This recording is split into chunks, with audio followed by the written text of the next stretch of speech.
Hey, what is up, everybody? Welcome back or welcome to Bitch Bet Podcast. I am your host, April.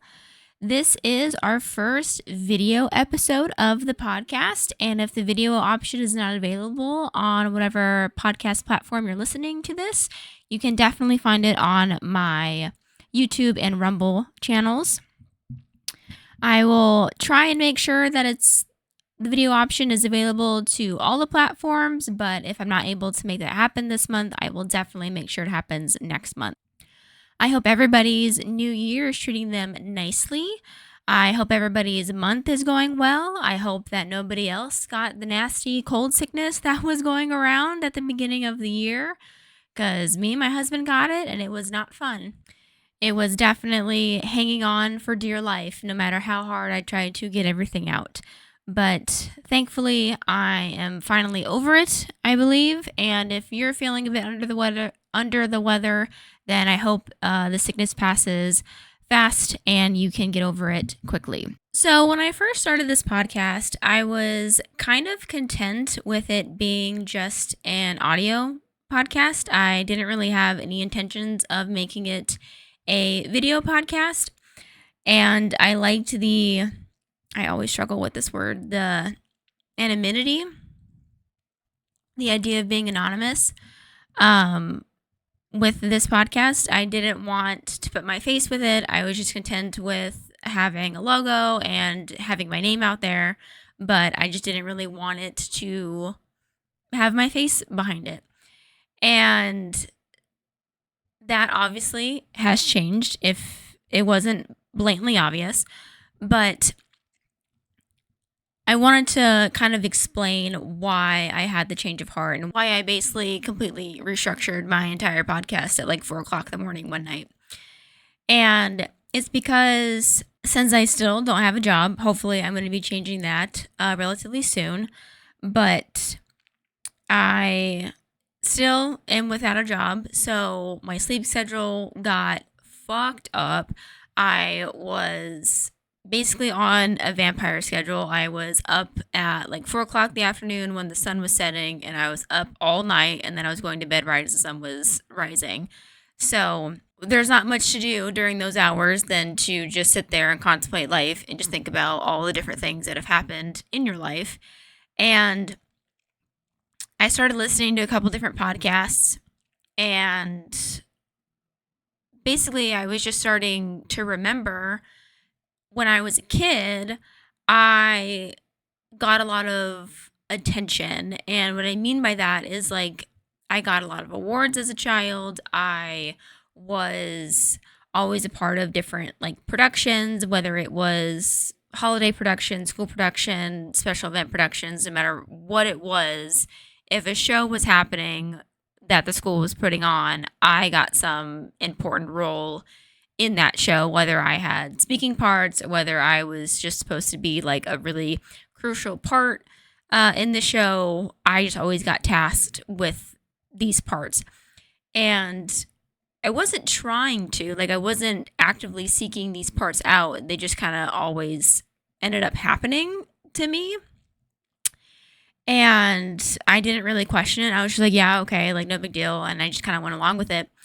And then I remembered that once I started middle school, I basically started avoiding attention like the plague. I didn't want anybody to notice me. I didn't want any part in any production. I was good with just fading into the background. I had absolutely no interest in any of this.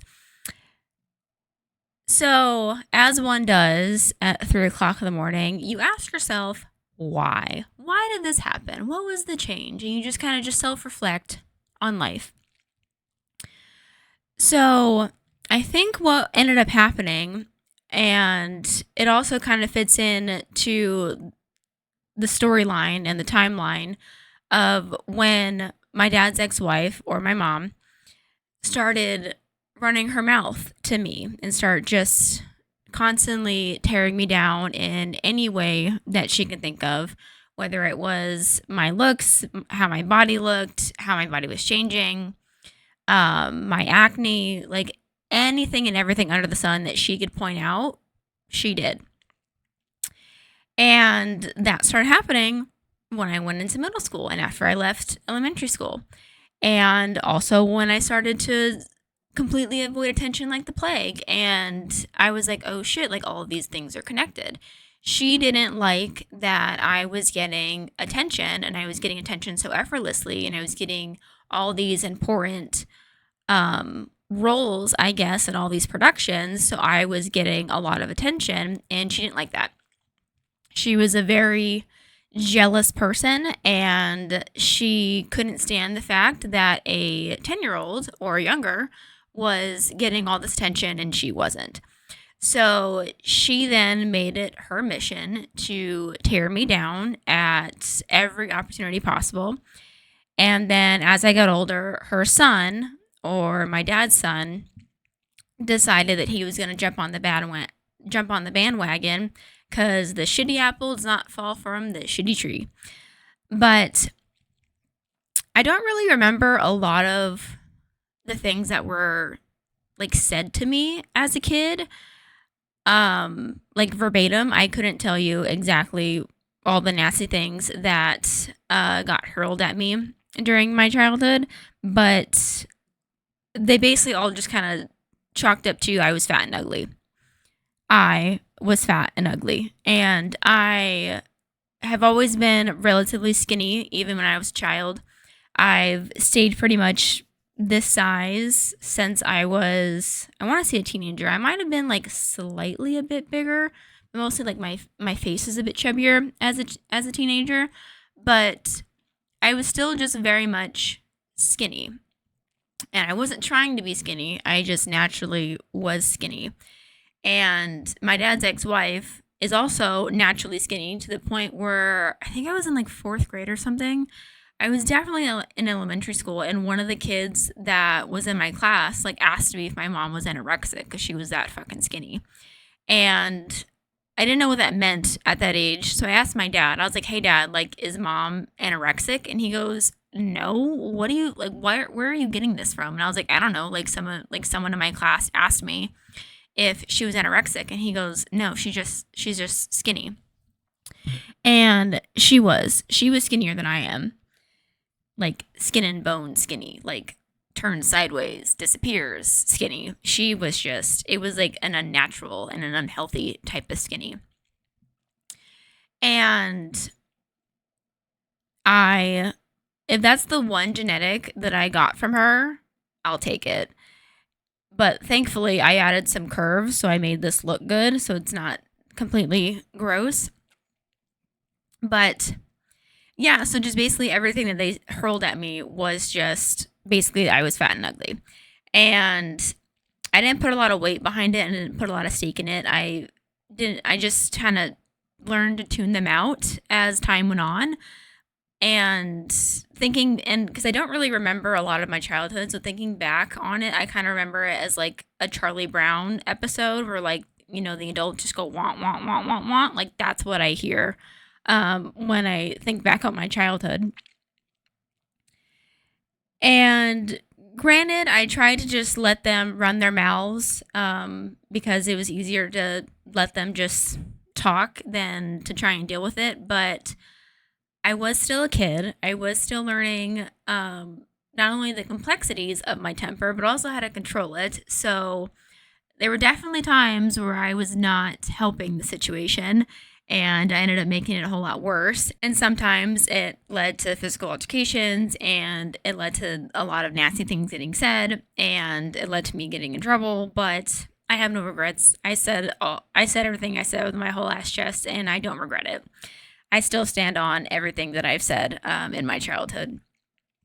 I never really wanted to listen to the utter nonsense that they were talking about because, quite frankly, both of their voices annoyed the fuck out of me. So I was content with just letting it go in one ear, out the other. And let's be honest, it's not like anything that they said was of substance anyway. So I wasn't missing anything.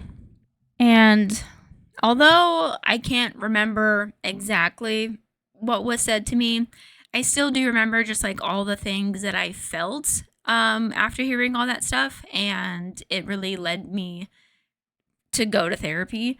And my dad's ex-wife was the topic of conversation a lot, and a lot of things that she said were a topic of conversation a lot, but it just really left me feeling with a lot of feelings of not being good enough no matter what I did. Nothing was ever right. I always had to do something else, and just nothing I did ever pleased her. And it just felt like I had to jump through all these imaginary hoops for what? And I didn't feel like I was getting anything out of it.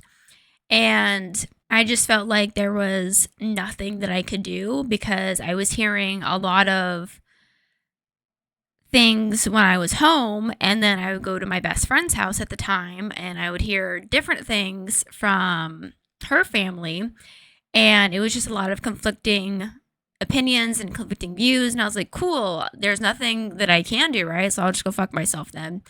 And it was like no matter what I did, nothing was ever good enough, and I was never going to be good enough, and it just sucked. And how I didn't get an eating disorder living in that house and living with that person, I will never know, because all signs point to I should have an eating disorder. Not saying that I have the best relationship with food, because I definitely don't, or that I have the best self-esteem, because I also definitely don't, and not to say that I haven't struggled with my own body issues, because I definitely have and I still do. But I somehow managed to just miss having an eating disorder. I'll never know, but I managed to not have that problem.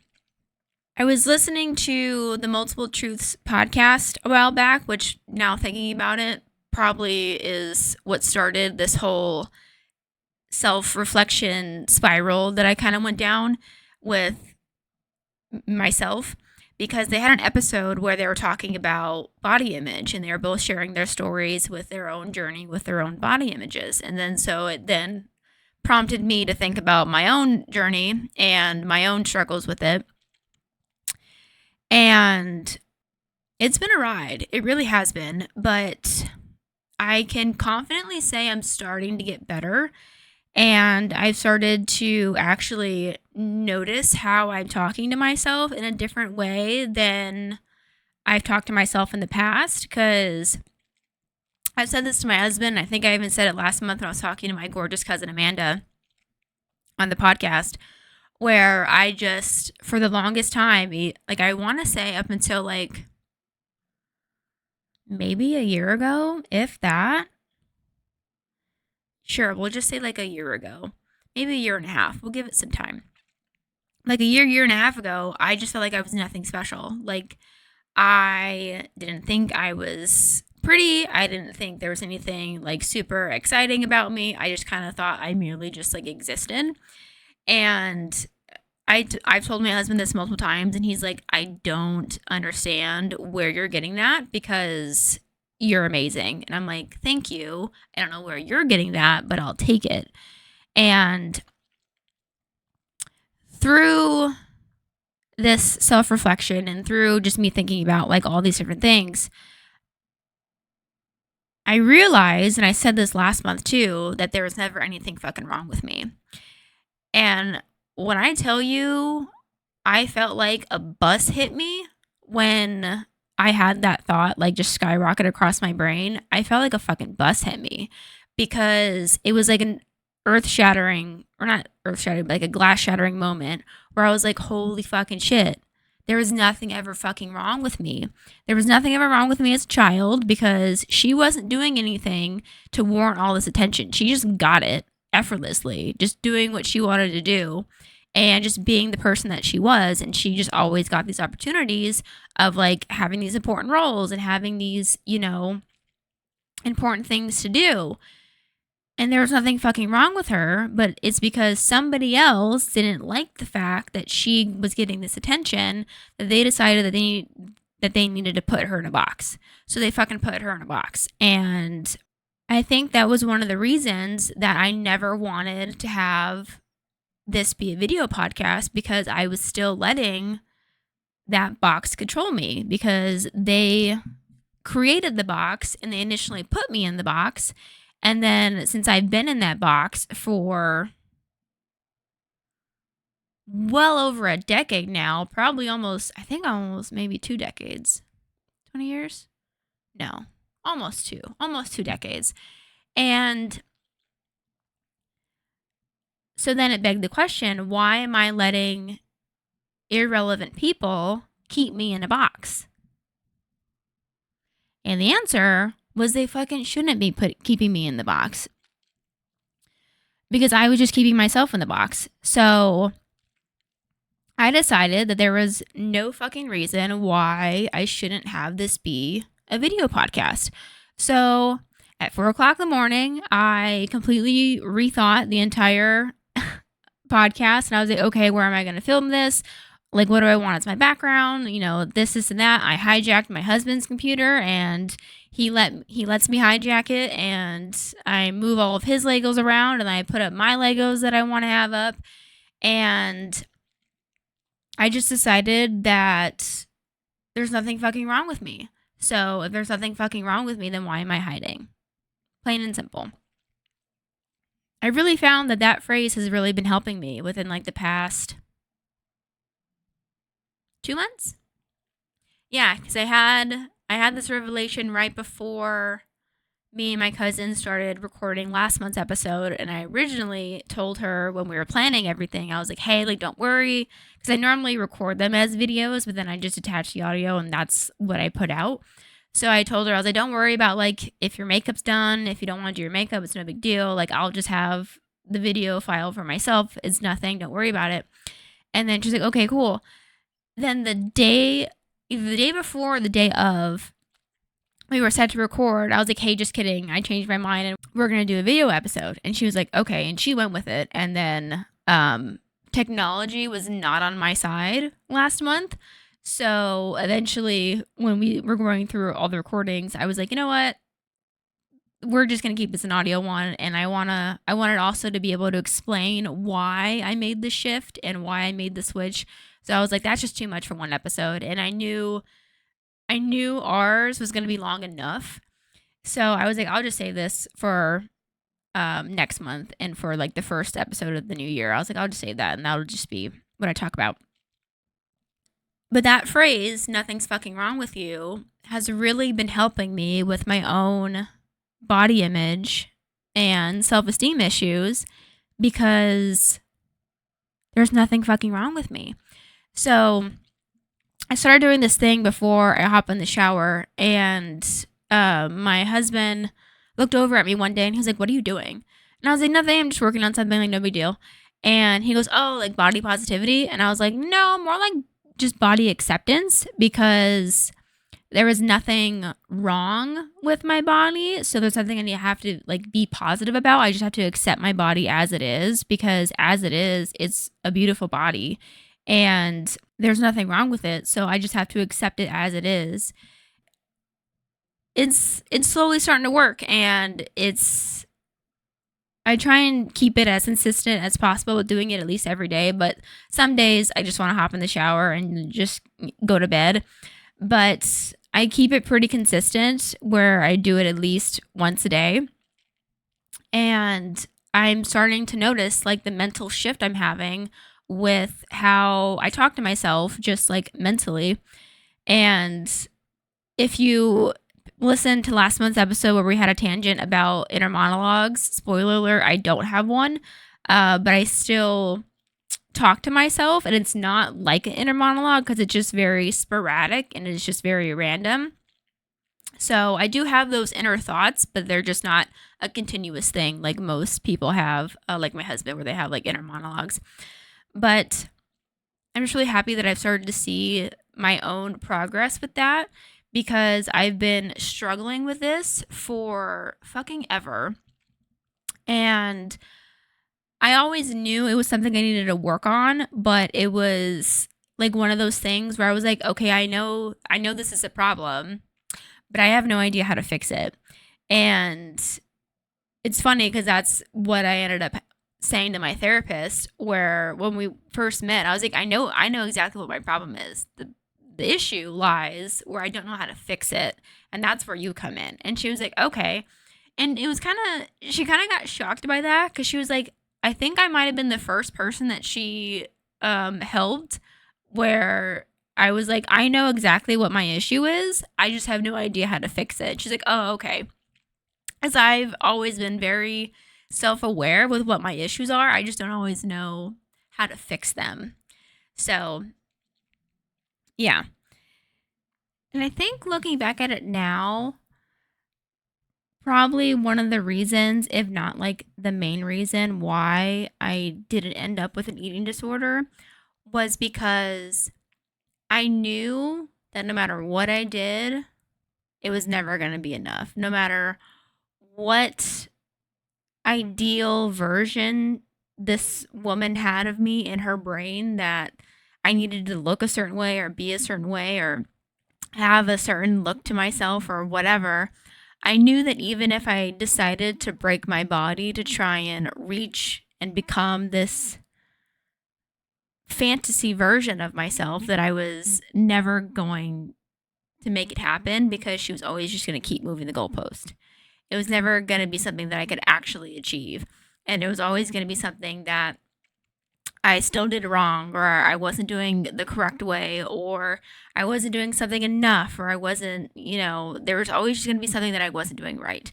And there's always going to be something that she needed to nitpick at me. There was always going to be something she needed to tell me that I wasn't doing the way that she wanted me to do. So it was just always going to be something that was going to be a reason why I couldn't get what I wanted. I was never going to get her approval.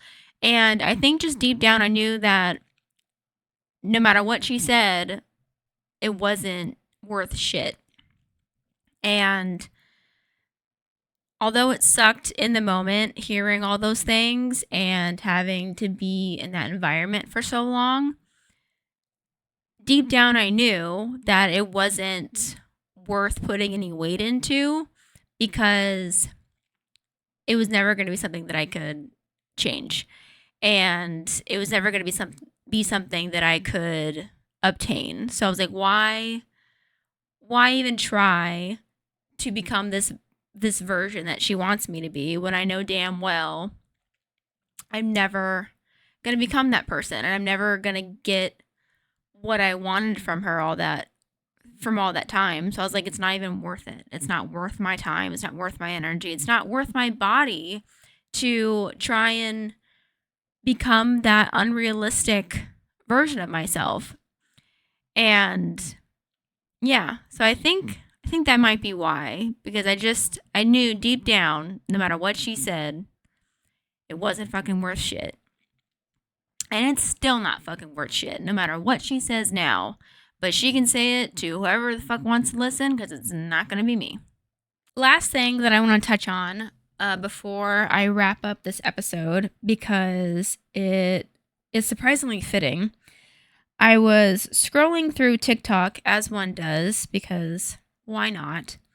And I came across this post, this astrology post, because spoiler alert, I like astrology, if you couldn't tell from my fuzzy blanket, or the episode I did where I talk about why I like astrology. But I came across this post where it talked about Chiron through the different houses, and there's 12 houses of astrology. And Chiron is like the newest addition to astrology, and so they're still trying to like figure out all like what Chiron means and who and what zodiac sign rules it, and just like the energy it brings into the universe and how it affects us in our aspects of life. And basically, Chiron symbolizes or signifies your deepest wound. So just like the lesson you were meant to learn in your lifetime, basically. And so I was like, okay. And once I learned about Chiron, it kind of piqued my interest. I was like, okay, like this is interesting. And I still have my own research to do on Chiron. So if you want to learn more, definitely look into it yourself, because I am not an astrologer. So don't take my word for anything, because I just read textbooks on astrology for fun, to just learn about myself. But anyway, I looked at my own chart and I was like, okay, like my Chiron resides in the 3rd house. So I went and found what it means in the 3rd house, and this is what it reads. Chiron in the third house carries a wound around words, thoughts, and connections.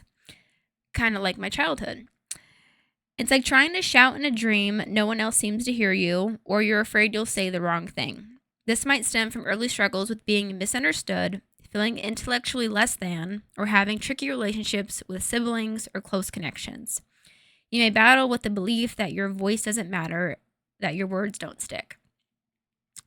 That sounds very much like my childhood.